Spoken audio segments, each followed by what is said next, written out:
Hello, hello, hello, and welcome to the BiggerPockets Money Podcast. Today's episode is from the Fire series, which originally aired on our YouTube channel. Leo has such a great story that we wanted to share it with our audio listeners as well. This episode is brought to you by Connect Invest, real estate investing simplified and within your reach. So without further ado, let's chat with Leo. Leo, thank you so much for joining me. I am so excited to talk to you. Yeah, thank you so much for having me. I'm a big fan of the show. Oh, well, that's awesome. Take us back to the beginning. Who were you before you started to focus on your finances? Oh my God. I definitely made every mistake in the book. I had so many student loans. I was a fashion designer in New York. I was like spending money on coffee every day and like going out to fancy dinners I couldn't afford. And I feel like I did everything wrong up until I started working as a reporter at Business Insider, covering personal finance. And that's kind of where I learned, all the things that you're supposed to learn. I love that. Okay, so you said you did everything wrong, and I don't like to say this. However, you're not special. Everybody that I've ever talked to has done everything wrong. They've made all the mistakes. So welcome to the club. We have snacks, and we meet on Tuesdays. So you worked for Business Insider. And you were writing about personal finance, which is so awesome because I've actually been featured in Business Insider a couple of different times. And having those conversations with the writers is like, they've really dived deep. And I am imagining that you learned a ton about money and finance. And is that where you found out about FIRE? Yeah. So let me sort of take it back in my writing journey.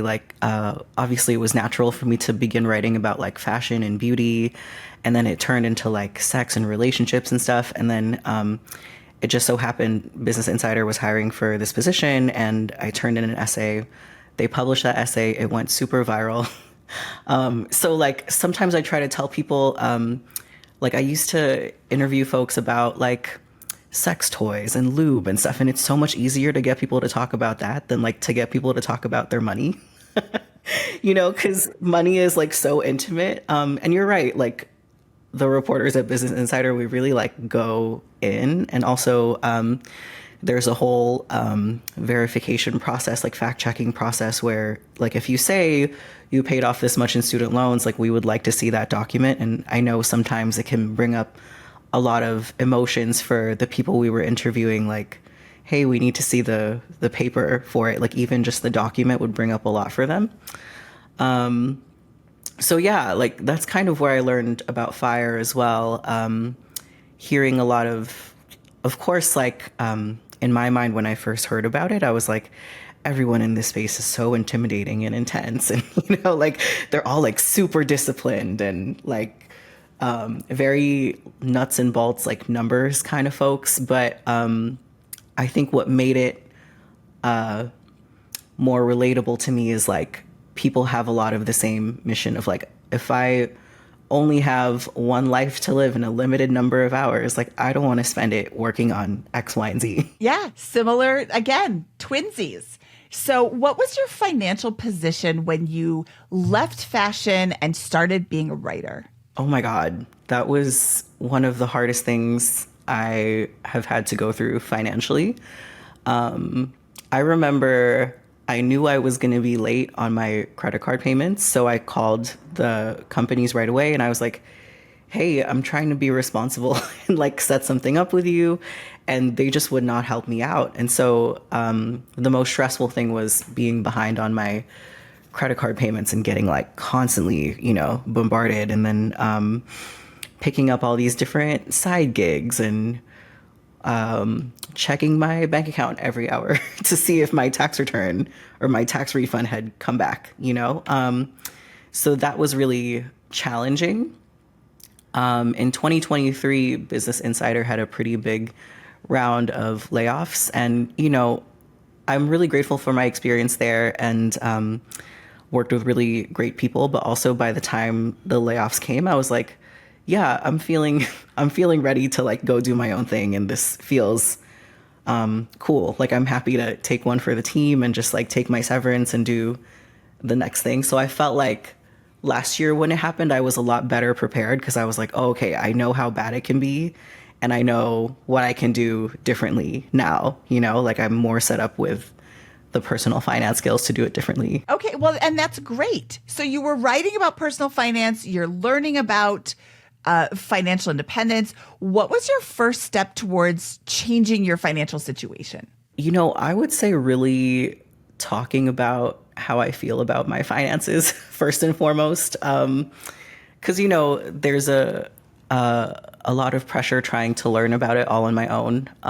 But the nature of my job is that you just like talk about like all the dust bunnies under the bed, so to speak, and I just felt really inspired by my sources too. Like people would really share like, oh, there was a time somebody was unhoused and this is how they were feeling. And being able to be that brave and, share their story with the world was really inspiring to me. And I don't need to tell everyone my business, but I could certainly tell like 3 or 4 of my closest friends, and even that like takes the pressure off of it. So it's like, okay, I'm not sort of drowning in the shame of it. And I can now make some decisions, even though it's not the best one. Like I have to do something right now, So you just said the S word, shame. And a lot of people feel a lot of shame because they're not doing money right. Tell me all of the money classes that you took in grade school and high school and college. Oh, none really. None. So how are you supposed to be good with money when nobody has ever taught you how to be good with money? Exactly. I know I'm right.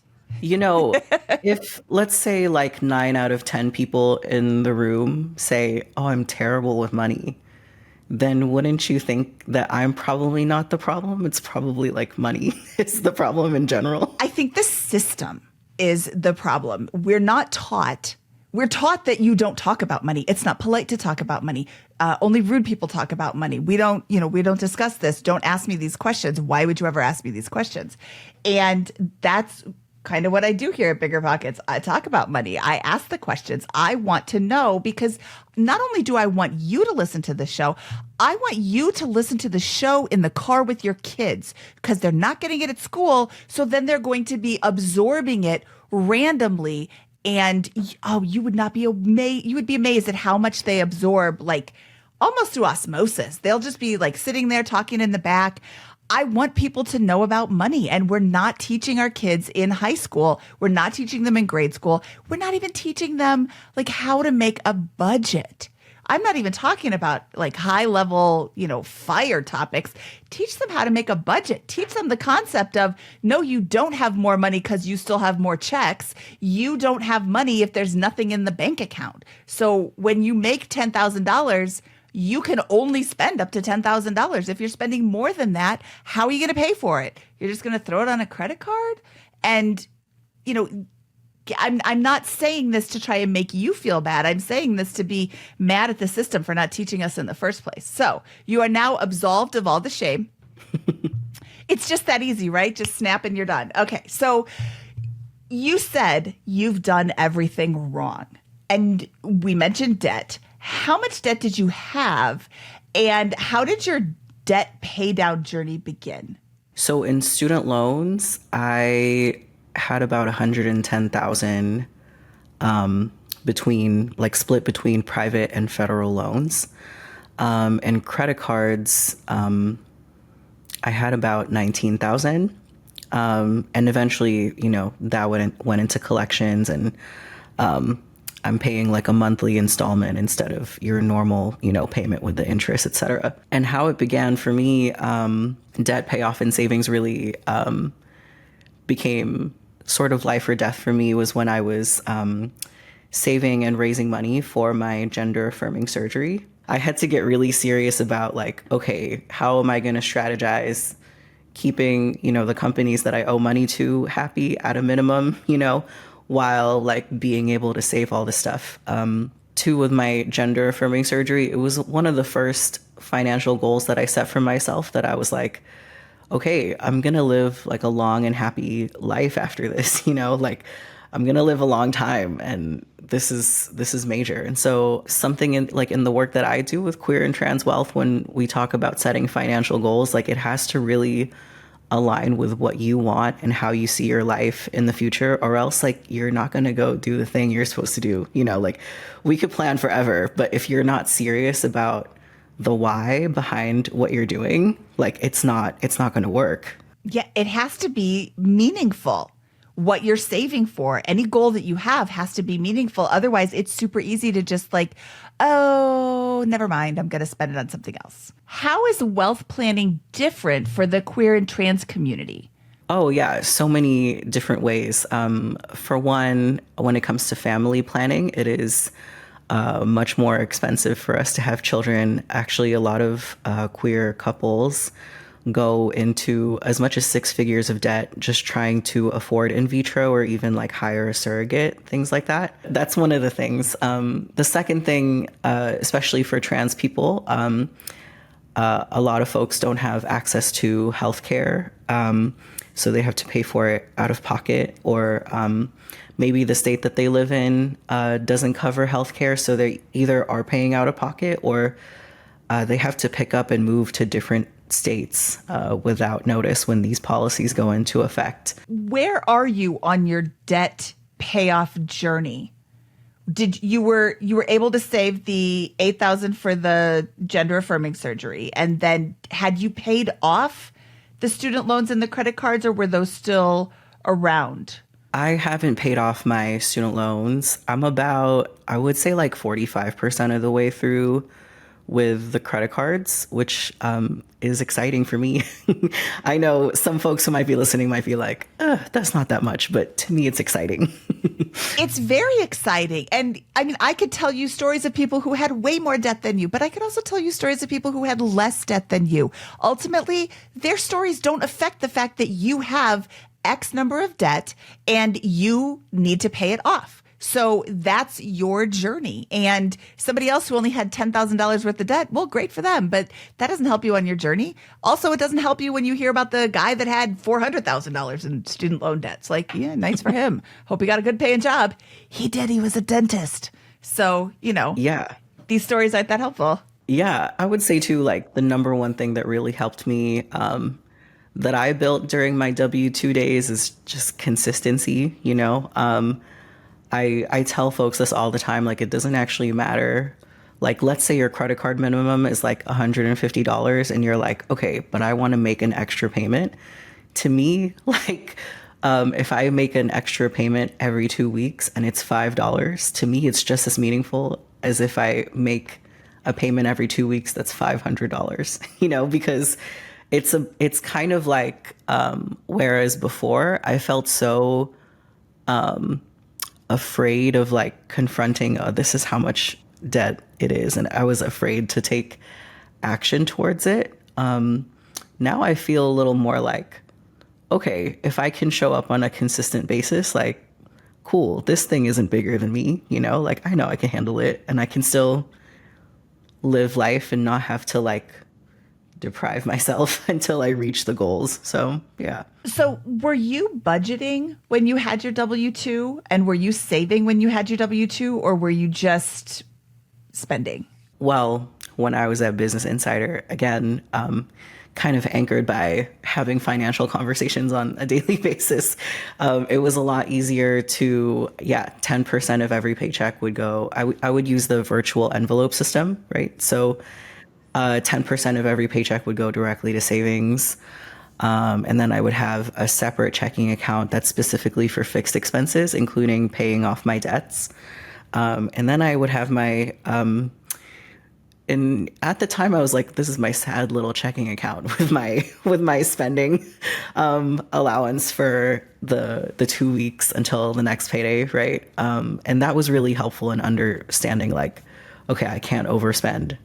And yeah, I would say once now in the self-employment journey, even after the layoff, I was able to consistently put 35% of my income towards like debt and savings.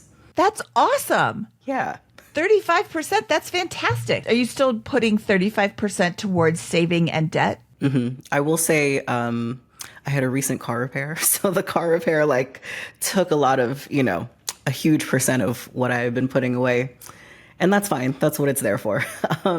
But yeah, it's still like 35 to 40%, I would say. Well, that's awesome. On a freelancer salary? I mean, that's really impressive because there's a lot of people who work at W-2, which is more stable, in air quotes, and they're not putting away anything. So you're still better than them.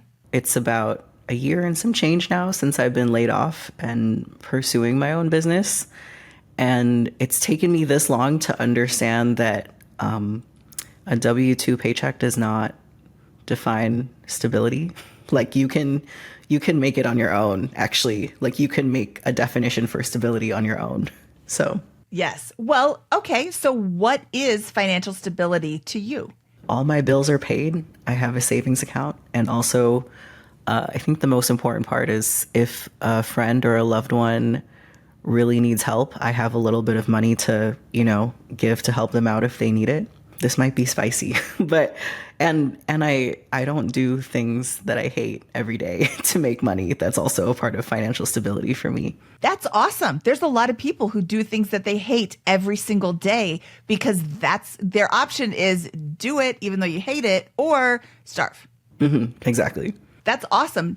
Being able to say no to things you don't want to do is a huge superpower. Yeah.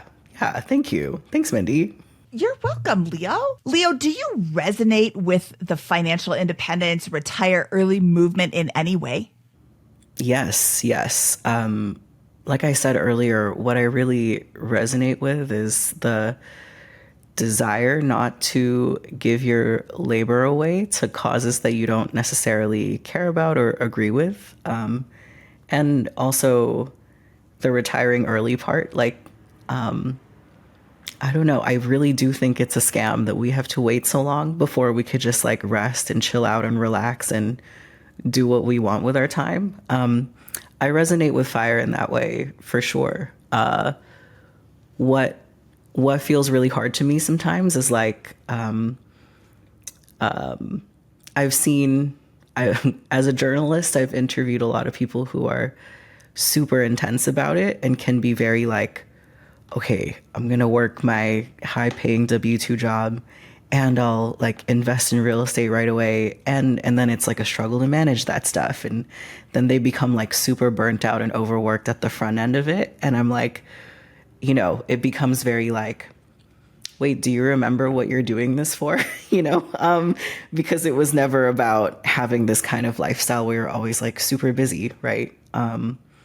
So yes, I definitely resonate with it, and I hope to see folks being less intense with it.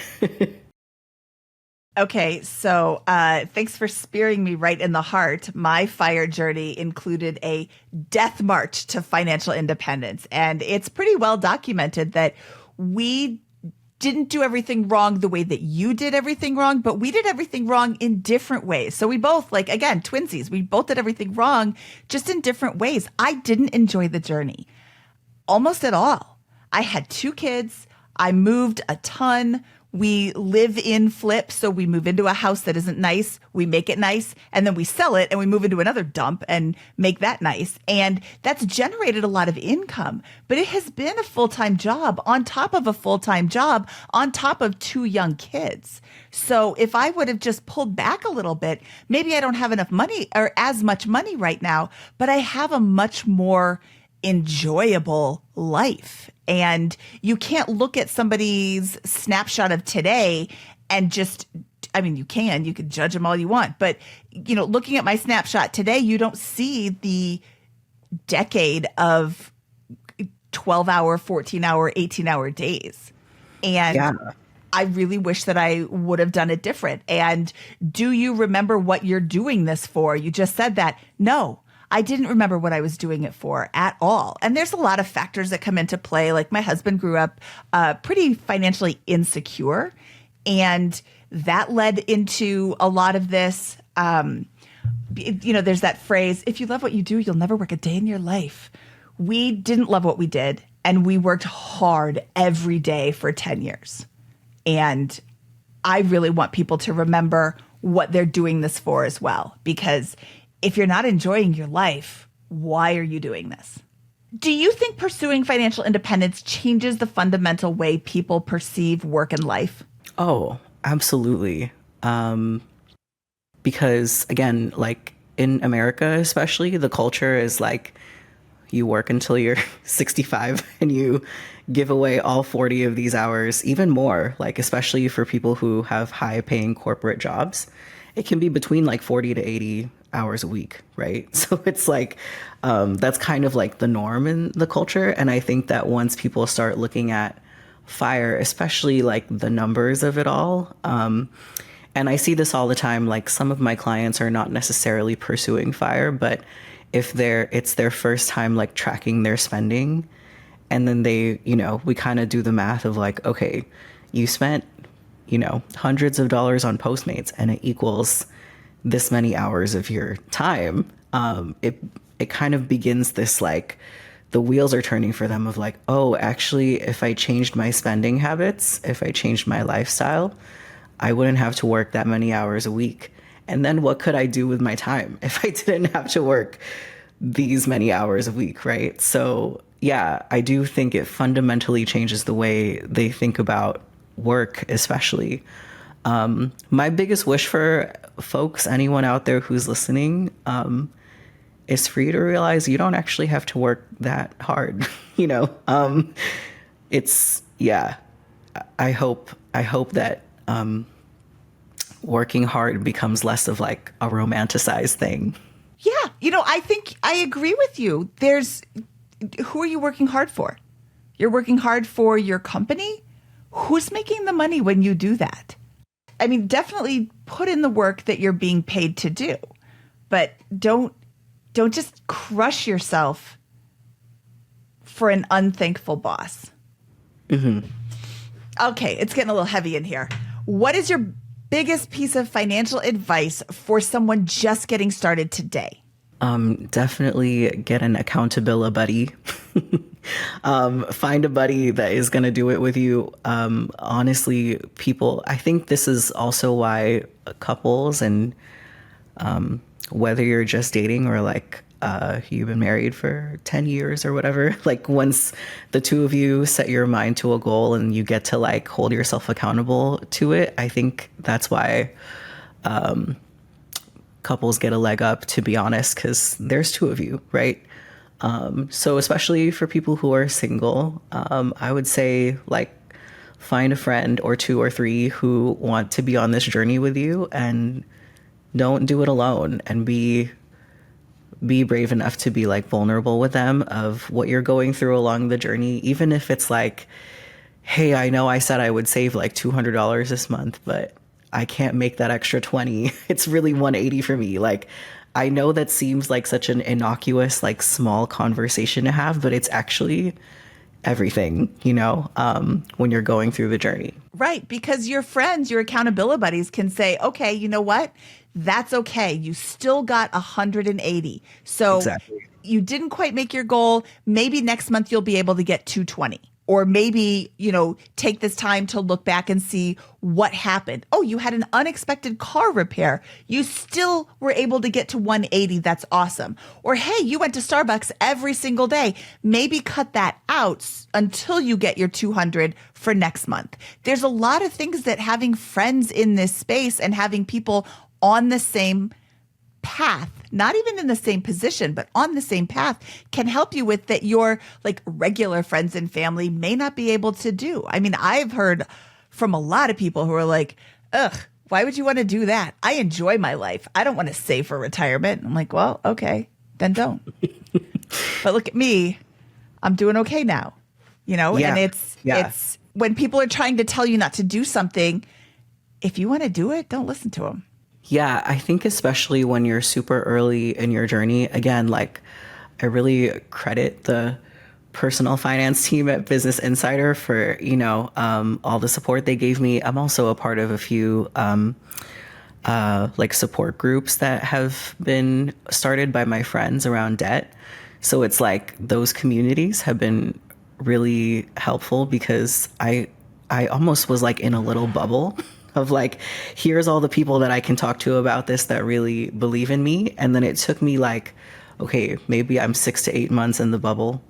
Okay, I've got my habits down now. I can go back out into the real world, and a naysayer can say something and I would be fine. Like, because I was already incubated in my little bubble. So yeah. Having somebody discourage you right at the beginning can have such So a tough. detrimental effect on your journey. So surround yourself with people who are doing what you want to be doing. ChooseFi has a fantastic set of Facebook groups. They've got local ones. They've got the main one. There's a spinoff called Women's Personal Finance. BiggerPockets Money has our own Facebook group. But there's Facebook groups for every niche of financial independence that's out there. There's Fat Fire and Lean Fire and Baristafy and CoastFi. There's my friends David and John started Queer Money. It's a podcast. It's a Facebook group. There are people in every community also pursuing financial independence. So find where the financial independence intersects with your community, that Venn diagram. There's a group on Facebook where they can talk your specific language, and it is so beneficial. Definitely. All right, Leo, thank you so much for your time today. This was so much fun, and it was really great to talk to you. Where can my audience find you? Yeah, thank you so much for having me. I'm so glad to be on here. I'm not gonna lie to you, I was a little nervous because this is a new audience, but Mindy, you're really cool to talk to and easy to talk to. So thank you so much. Yeah, on Instagram, you can find me at Queer and Trans Wealth. You can also find me at queerandtranswealth.substack.com. You can subscribe to my newsletter.